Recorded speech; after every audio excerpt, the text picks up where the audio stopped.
Australia एक ऐसी team जिसने 1999 से लेकर 2008 तक अपनी fearless batting, lethal bowling and on field aggression के दम पे वर्ल्ड क्रिकेट में राज किया। ये वही टीम थी जिसने ना सिर्फ back to back 1999 world cup, 2003 world cup, 2005 champions trophy and 2007 ODI world cup जीते, बल्कि इन वर्ल्ड कप्स के 29 मैचेस तक अनबीटन रह के अपना एरा डिफाइन किया।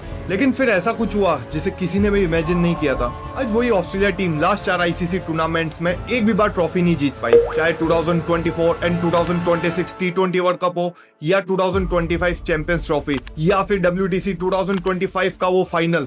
एंड ये सिर्फ लॉसेस नहीं थे, ये डिफीट्स भी उन टीम्स के अगेंस्ट आई जो सिर्फ सपनों में ऑस्ट्रेलियन टीम को हराने का सोच सकती थी।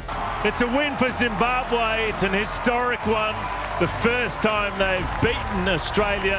तो अब क्वेश्चन सिर्फ हार का नहीं है, क्वेश्चन ये है कि कैसे एक टीम जो एक टाइम पे अपनी fearless batting and aggressive mindset के दम पे वर्ल्ड क्रिकेट में डोमिनेट किया करती थी, आज वही team Zimbabwe, Sri Lanka and Afghanistan जैसी छोटी टीम से हार के वर्ल्ड कप के ग्रुप स्टेज मैचेस से ही बाहर हो रही है। क्या ऑस्ट्रेलियन क्रिकेट अभी ट्रांजिशन फेज से गुजर रहा है या फिर ये एक रियल डाउनफॉल है? एंड अगर ये रियल डाउनफॉल है तो इसके पीछे क्या रीजंस है? आज की वीडियो में हम डिकोड करेंगे ऑस्ट्रेलियन क्रिकेट के डोमिनेंस, डिक्लाइन एंड डाउनफॉल के रीजंस को। देखिए, ऑस्ट्रेलियन क्रिकेट के डाउनफॉल को समझने से पहले यह समझना जरूरी है कि ऑस्ट्रेलिया का डोमिनेंस एक्चुअली था क्या, क्योंकि ये सिर्फ ट्रॉफीज का डोमिनेंस नहीं था, ये माइंडसेट का डोमिनेशन था। 1999 से 2010 के बीच पहले स्टीव वो देन रिकी पॉन्टिंग की कैप्टनसी में ऑस्ट्रेलिया ने अदर टीम्स को सिर्फ बीट नहीं किया बल्कि उनको टेरराइज किया था। एंड लिटरली ये वो टाइम था जब ऑस्ट्रेलियन टीम को हराना बाकी सारी अदर टीम्स के लिए सिर्फ एक सपना होता था। इस फेज में Australia 1999 world cup, 2003 world cup and 2007 world cup, 3 world cup back to back जीतती है। एंड इन वर्ल्ड कप्स के 29 मैचेस तक अनबीटन रह के ऑस्ट्रेलियन टीम एक वर्ल्ड रिकॉर्ड बनाती है। एंड 2003 एंड 2007 वर्ल्ड कप के फाइनल्स तो ऐसे वन साइडेड थे जहां रिजल्ट फर्स्ट इनिंग के बाद ही डिसाइड हो चुका था। होम हो या अवे, टेस्ट हो या ओडीआई, बायलैटरल हो या वर्ल्ड कप के नॉकआउट मैचेस, उस एरा में ऑस्ट्रेलियन टीम सालों तक अनबीटेबल एंड अनटचेबल रही, जिसका सबसे बड़ा रीजन उस टाइम की ऑस्ट्रेलियन टीम 1-2 प्लेयर्स पे डिपेंड नहीं करती थी, बल्कि उनकी प्लेइंग 11 के 11 प्लेयर मैच विनर होते थे। Like Adam Gilchrist and Matthew Hayden की अग्रेसिव ओपनिंग, रिकी पॉन्टिंग की लीडरशिप, शेन वॉर्न का magic and Glenn McGrath and Brett Lee की लीथल पेस बॉलिंग, ये सब मिलकर ऑस्ट्रेलिया को अनबीटेबल मशीन बनाते थे। लेकिन उनका सबसे बड़ा वेपन उनकी बॉलिंग या बैटिंग नहीं थी, ऑस्ट्रेलिया का सबसे बड़ा वेपन था on field aggression and mind game.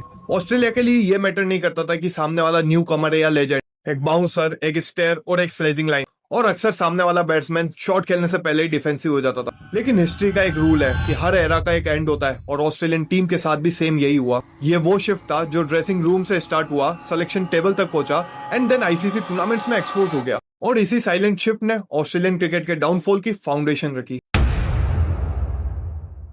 And इसकी शुरुआत हुई ड्रेसिंग रूम के धीरे धीरे खाली होने से, क्योंकि 2007 ओडीआई वर्ल्ड कप के आसपास ऑस्ट्रेलियन क्रिकेट के साथ एक शॉकिंग पैटर्न स्टार्ट होता है, और सिर्फ 12 से 15 महीनों के अंदर ऑस्ट्रेलियन टीम के कोर प्लेयर्स एक एक करके रिटायरमेंट ले लेते हैं। और इसकी स्टार्टिंग होती है जब दिसंबर 2006 में डेमियन मार्टिन इंटरनेशनल क्रिकेट से रिटायरमेंट ले लेते हैं। देन इसके बाद जनवरी 2007 में Shane Warne and Justin Langer जैसे एक्सपीरियंस प्लेयर्स भी अपना रिटायरमेंट अनाउंस कर देते हैं। और फिर आता है अप्रैल 2007 जब ग्लेन मैकग्राथ भी इंटरनेशनल क्रिकेट से रिटायरमेंट ले लेते हैं। जस्ट इमेजिन 3 से 4 महीनों के गैप में ऑस्ट्रेलिया ने अपना greatest fast bowler, greatest spinner, most reliable opener and world class finisher सब कुछ एक साथ खो दिया। एंड सबसे इम्पोर्टेंट, ये रिटायरमेंट्स प्लान ट्रांजिशन जैसे बिल्कुल भी नहीं लग रहे थे। ये ऐसा लग रहा था जैसे एक पूरा एरा एक साथ खत्म हो रहा हो। अगर रिटायरमेंट स्टोरी यहीं रुक जाती तो शायद ऑस्ट्रेलिया रिकवर भी कर लेता, लेकिन ऐसा बिल्कुल नहीं हुआ, क्योंकि जनवरी 2008 में एडम गिलक्रिस्ट, देन ईयर 2009 में मैथ्यू एडन भी इंटरनेशनल क्रिकेट से रिटायरमेंट ले लेते हैं। एंड वी ऑल नो उस टाइम की ऑस्ट्रेलियन टीम में Adam Gilchrist and Matthew Hayden का क्या रोल हुआ करता था, और उनके रिटायरमेंट लेते ही ऑस्ट्रेलिया का बैटिंग माइंडसेट धीरे धीरे शिफ्ट होने लगता है। और फिर लगता है ऑस्ट्रेलिया को सबसे बड़ा झटका जब 2011 ओडीआई वर्ल्ड कप के बाद ईयर 2012 में Ricky Ponting, Brett Lee and Andrew Symonds भी इंटरनेशनल क्रिकेट से रिटायरमेंट ले लेते हैं। एंड ये एग्जैक्टली वही मोमेंट था जब ऑस्ट्रेलियन क्रिकेट का गोल्डन एरा ऑफिशियली खत्म हो जाता है। प्रॉब्लम ये नहीं थी कि ऑस्ट्रेलियन प्लेयर रिटायर्ड हो गए, प्रॉब्लम ये थी कि ये रिटायरमेंट क्लस्टर में हुई, जिसकी वजह से एक्सपीरियंस एंड एग्रेशन दोनों एक साथ चले गए and dressing room suddenly young हो गया।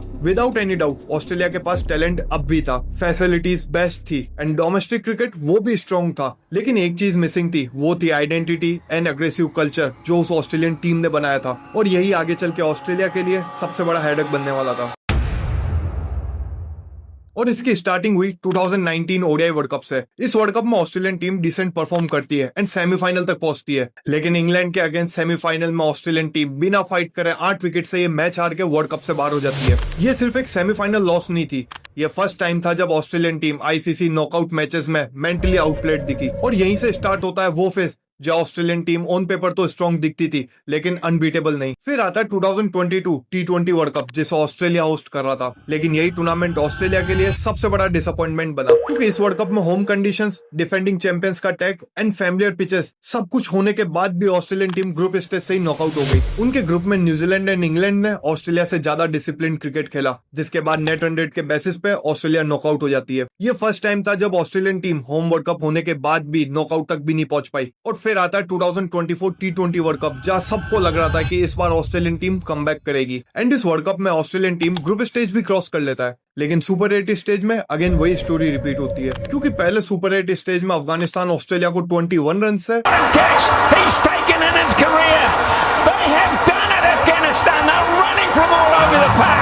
देन इंडिया ऑस्ट्रेलिया को 24 रन से हराकर वर्ल्ड कप से ही बाहर कर देती है। लेकिन ऑस्ट्रेलिया के लिए इस वर्ल्ड कप में सबसे बड़ा हार्ट ब्रेक था अफगानिस्तान के अगेंस्ट वो डिफीट, जिसके बाद एक चीज तो क्लियर हो गई थी कि अब आईसीसी टूर्नामेंट में ऑस्ट्रेलियन टीम का फियर फैक्टर वो तो खत्म हो चुका है। ये वो फेज था जब ऑस्ट्रेलिया ने 2021 टी20 world cup and 2023 ODI world cup तो जीते थे, लेकिन उसके अलावा बाकी सारे आईसीसी टूर्नामेंट्स में ऑस्ट्रेलियन टीम की परफॉर्मेंस एक एसोसिएट टीम जैसी थी। जिसके बाद सबकी नजर थी चैंपियंस ट्रॉफी 2025 पे, जहां हमेशा से Australian team most dominating team रही है। हालांकि इस चैंपियंस ट्रॉफी में ऑस्ट्रेलिया जैसे तैसे सेमीफाइनल में पहुंचती है, लेकिन सेमीफाइनल में इंडियन टीम ऑस्ट्रेलिया को 4 विकेट से हराकर टूर्नामेंट से ही बाहर कर देती है। एंड इस टूर्नामेंट में डिफीट के बाद ये चीज तो क्लियर हो गई थी कि अब ऑस्ट्रेलियन टीम के पास बैकअप प्लान्स भी नहीं बचे। वहीं इसके बाद जून 2025 में साउथ अफ्रीका ने ऑस्ट्रेलिया को उन्हीं के फेवरेट फॉर्मेट टेस्ट क्रिकेट में 5 विकेट से हरा के फर्स्ट टाइम WTC टाइटल जीता। और फिर आता है 2026 टी20 वर्ल्ड कप, और ये सिर्फ ऑस्ट्रेलिया का एक और आईसीसी एग्जिट नहीं था, बल्कि ये वो टूर्नामेंट था जहां सब कुछ एक साथ क्रैश हो गया, क्योंकि इस टूर्नामेंट में ऑस्ट्रेलियन टीम के ग्रुप में Oman, Ireland, Zimbabwe and Sri Lanka जैसी छोटी टीम्स थी, जिसके बाद सबको लग रहा था कि बिना पेस अटैक के भी ऑस्ट्रेलियन टीम सुपर 8 तक तो इजीली पहुंच जाएगा। लेकिन जैसे ये टूर्नामेंट स्टार्ट हुआ, स्टोरी में सबसे बड़ा ट्विस्ट आया, क्योंकि आयरलैंड से फर्स्ट मैच जीतने के बाद ऑस्ट्रेलिया का सेकंड मैच था जिम्बाब्वे से।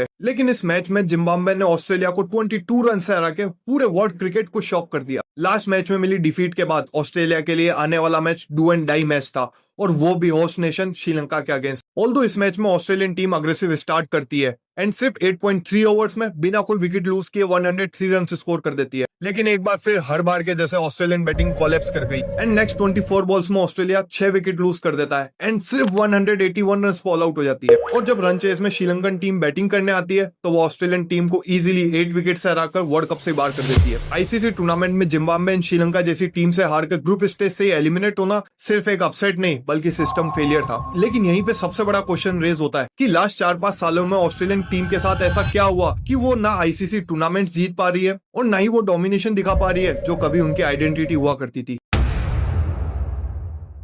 2019 वर्ल्ड कप के बाद ऑस्ट्रेलिया आईसीसी टूर्नामेंट्स में सिर्फ 1-2 मैचेस नहीं हार रही थी, बल्कि एक ही पैटर्न बार बार रिपीट हो रहा था। इसलिए क्वेश्चन ये नहीं है कि ऑस्ट्रेलिया हारी क्यों, बल्कि रियल क्वेश्चन ये है कि ऑस्ट्रेलिया इतनी बार एक जैसे तरीके से क्यों हारी, जिसका सबसे बड़ा रीजन है ओवर डिपेंडेंसी। अगर हम पुरानी ऑस्ट्रेलियन टीम को देखें तो उनकी स्ट्रेंथ थी उनकी प्लेइंग 11, जहां 11 के 11 प्लेयर मैच विनर हुआ करते थे। वहां जब टॉप ऑर्डर नहीं चलता था तो मिडिल ऑर्डर मैच को फिनिश करता था, like Ricky Ponting, Michael Clarke, Michael Bevan, Andrew Simon. ये प्लेयर्स प्रेशर मोमेंट में रेस्पॉन्सिबिलिटी लिया करते थे एंड मैचेस को फिनिश किया करते थे। लेकिन पिछले 3 से 4 सालों में ऑस्ट्रेलियन टीम यहीं पे सबसे ज्यादा स्ट्रगल कर रही है। एज ए रिजल्ट अगर टॉप ऑर्डर में 1-2 प्लेयर चल गए तो टीम कॉम्पिटेटिव दिखती थी, लेकिन जैसे ही वो फेल होते हैं तो अब ऑस्ट्रेलियन बैटिंग लाइनअप भी कोलैप्स कर जाती है एंड मिडिल ओवर्स में वो नेचुरल मैच विनर डेवलप ही नहीं हो पाए जो प्रेशर को एब्जॉर्ब करके टीम को मैचेस जिता सके। और यही हाल बॉलिंग का भी है। स्टार्क, हेजलवुड एंड कमिंस के बिना ऑस्ट्रेलियन बॉलिंग लाइनअप एक एसोसिएट लेवल टीम जैसी लग रही है। ऑस्ट्रेलियन क्रिकेट के डाउनफॉल को एक्सपोज करने के पीछे जॉश हेजलवुड की इंजरी भी रही है।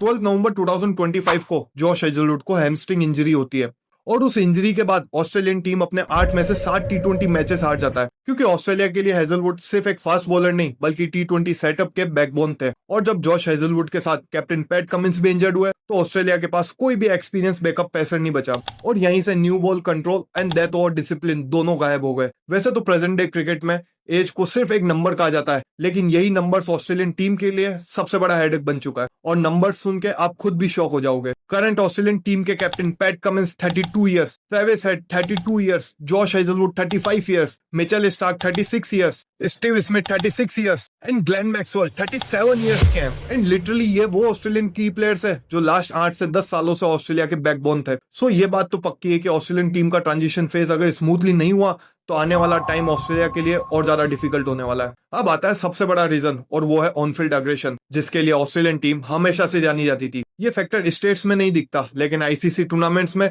यही सबसे ज्यादा इंपैक्ट डालता है। पहले ऑस्ट्रेलियन टीम के सामने आते ही अपोजिशन टीम में टेरर होता था because of fearless batting, lethal bowling and sledging. लेकिन आज पिक्चर बिल्कुल इसके अपोजिट है। आज के टाइम पे छोटी टीम्स ना सिर्फ ऑस्ट्रेलिया के अगेंस्ट अच्छा क्रिकेट खेल रही है बल्कि वर्ल्ड कप जैसे कॉम्पिटेटिव टूर्नामेंट में उनको हरा भी रही है। और जब फियर फैक्टर चला जाता है तो धीरे धीरे डोमिनेंस भी खत्म होने लगता है और यही एग्जैक्टली ऑस्ट्रेलियन टीम के साथ हुआ। ऑस्ट्रेलियन टीम आज भी वर्ल्ड क्रिकेट की सबसे पावरफुल टीम में से एक है, लेकिन जब तक ये प्रॉब्लम सॉल्व नहीं होगी तब तक आईसीसी टूर्नामेंट ऑस्ट्रेलियन टीम के लिए सेलिब्रेशन नहीं एग्जामिनेशन बना रहेगा। ऑस्ट्रेलियन क्रिकेट का डाउनफॉल सिर्फ एक मैच का रिजल्ट नहीं है और न ही एक जनरेशन का फेलियर। ये एक रिमाइंडर था कि वर्ल्ड क्रिकेट में हिस्ट्री आपको रेस्पेक्ट जरूर देती है लेकिन जीतने की गारंटी नहीं। हमने ऑस्ट्रेलिया को हमेशा से कॉम्पिटेटिव एंड अग्रेसिव क्रिकेट खेलते हुए देखा है, क्योंकि अगर हिस्ट्री देखी जाए तो ऑस्ट्रेलियन क्रिकेट कभी भी परमानेंटली फॉल नहीं हुआ। या तो वो रूल करता है या रिबिल्ड करता है और शायद ये फेज उसी रिबिल्ड का पार्ट है। अब आप कमेंट करके बताओ कि ऑस्ट्रेलियन क्रिकेट के डाउनफॉल के पीछे आपको क्या रीजंस लगते हैं। एंड अगर आपने वीडियो यहाँ तक देखी एंड अच्छी लगी तो वीडियो को लाइक, शेयर एंड हाइप करना मत भूलना। एंड क्रिकेट के ऐसे इंटरेस्टिंग स्टोरीज के लिए इस चैनल को फॉलो करना भी मत भूलना।